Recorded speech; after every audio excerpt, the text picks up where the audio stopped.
Anggap saja resesi 2023 itu kayak orang yang patah hati dan sakit hati. Ya, tidak mungkinlah kita patah hati dan sakit hati kalau kita memang tidak punya pacar.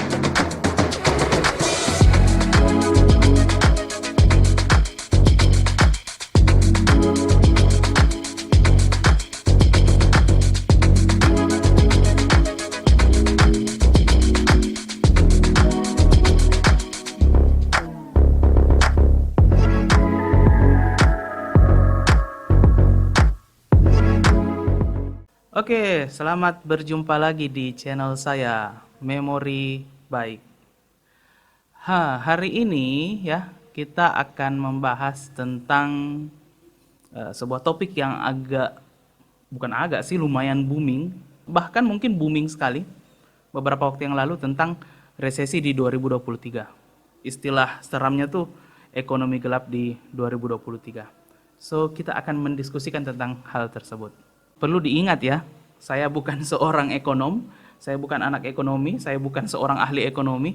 Jadi pengamatan yang akan saya sampaikan tentang resesi 2023, tentang ekonomi gelap, tentang ekonomi berat di tahun 2023, itu adalah hasil pengamatan saya yang receh ya, hasil pengamatan sederhana saya tentang kondisi ekonomi yang diperkirakan bakalan sulit di tahun 2023. Please jangan salah paham, apalagi kemudian mau menggunakan opini saya sebagai landasan Anda untuk berargumen, landasan Anda untuk berpendapat, beropini dimanapun.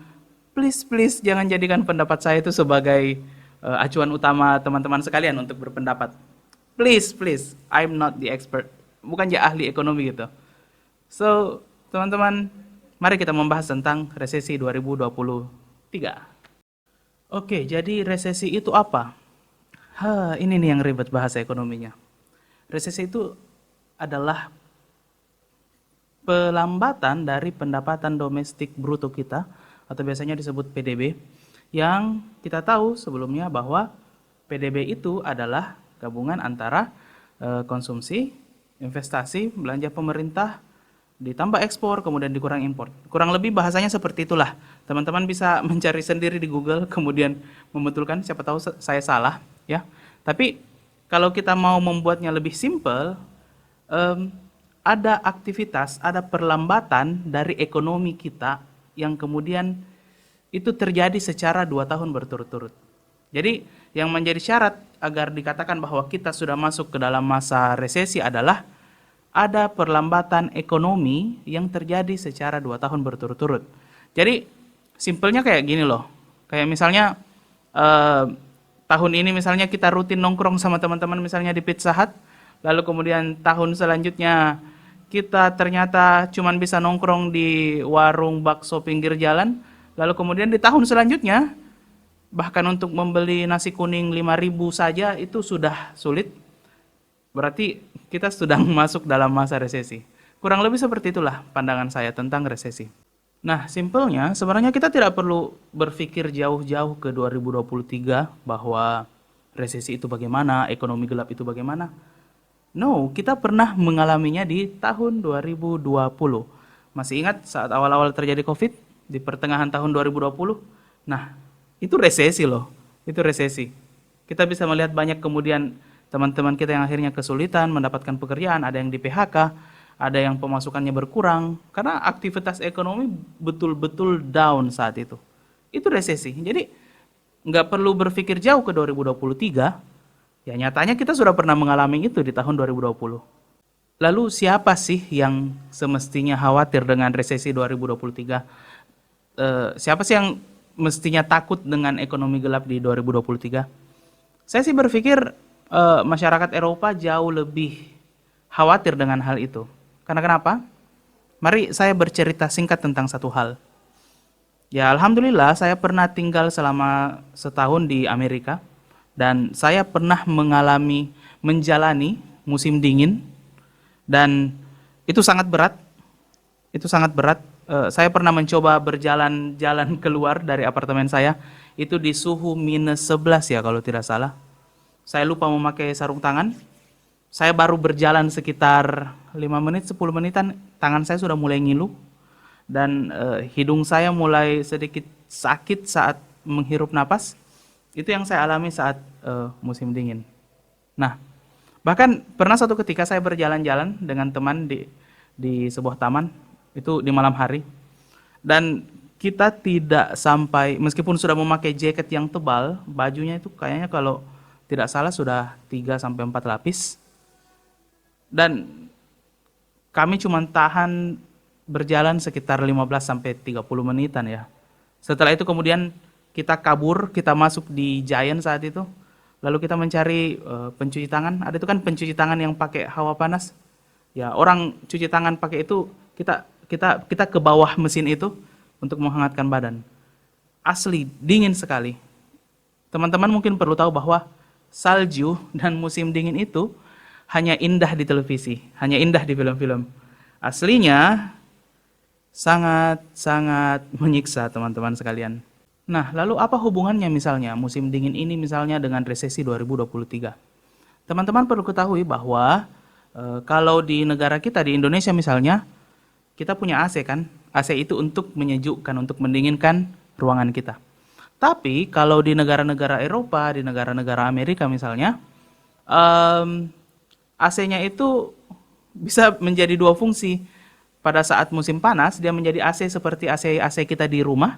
Tapi kemudian saat dia sudah masuk musim gugur atau musim dingin, AC-nya itu berubah menjadi heater alias pemanas untuk rumah-rumah kita. Saya tidak bisa membayangkan kemudian orang-orang Amerika atau orang-orang Eropa, misalnya yang saat ini, orang-orang Eropa modern saat ini, hidup tanpa memakai heater.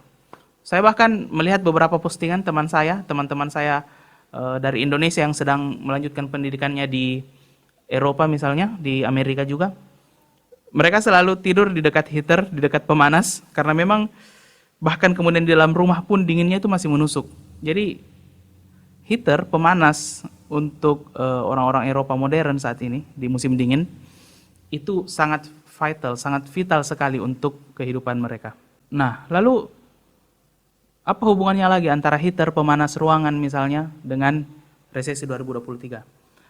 Negara Eropa sangat membutuhkan gas alam, sangat membutuhkan sumber-sumber energi lainnya, misalnya minyak bumi atau batu bara, untuk membangkitkan pembangkit tenaga listrik mereka.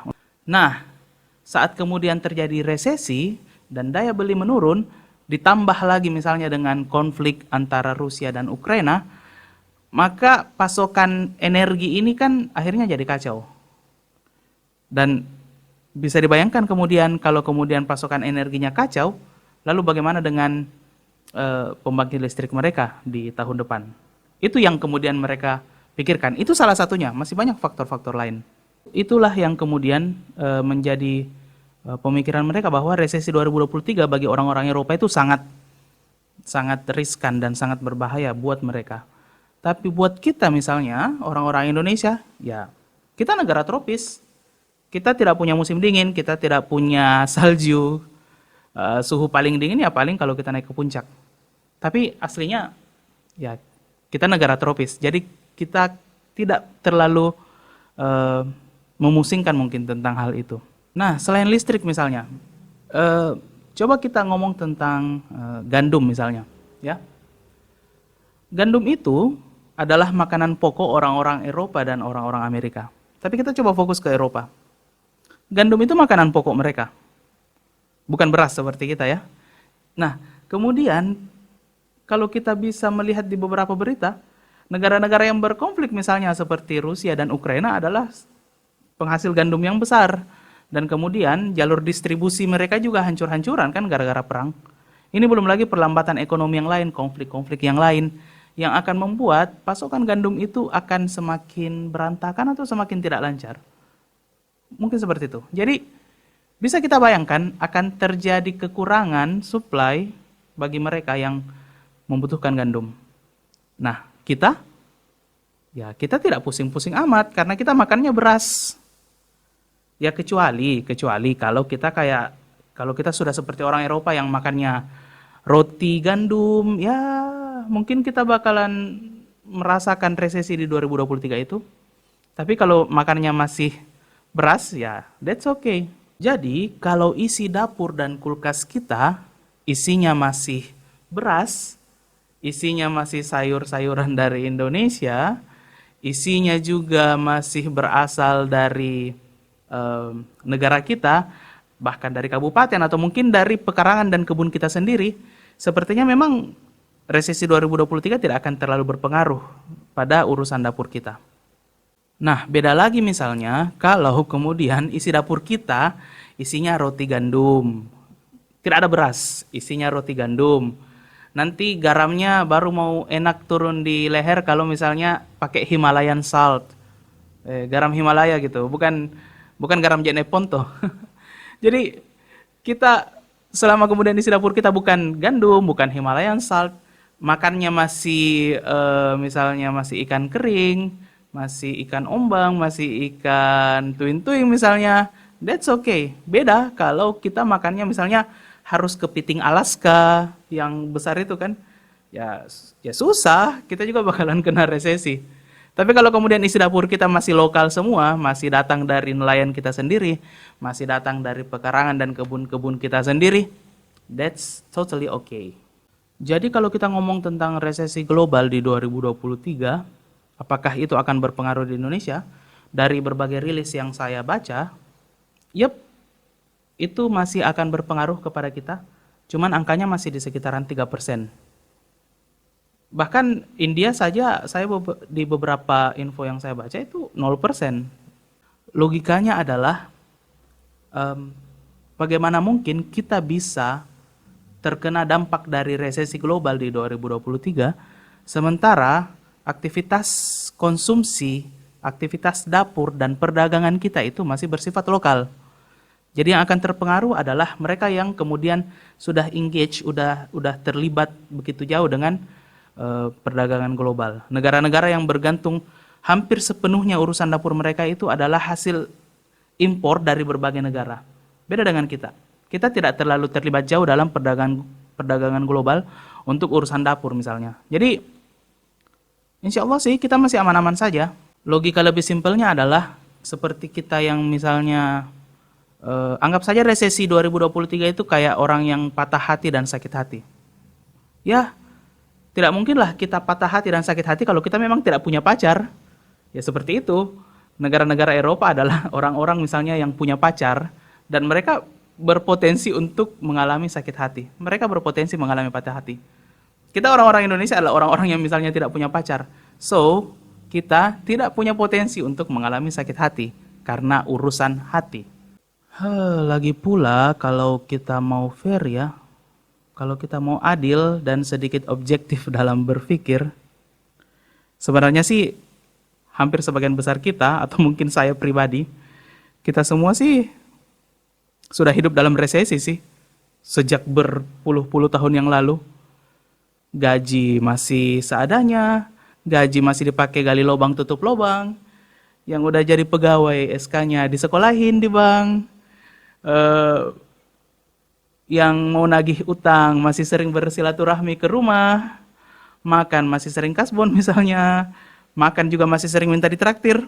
Wah, kayaknya kita nggak perlu mengkhawatirkan tentang resesi 2023, karena sebenarnya sayang sekali kita memang sudah hidup dalam resesi sejak di zaman dahulu kala.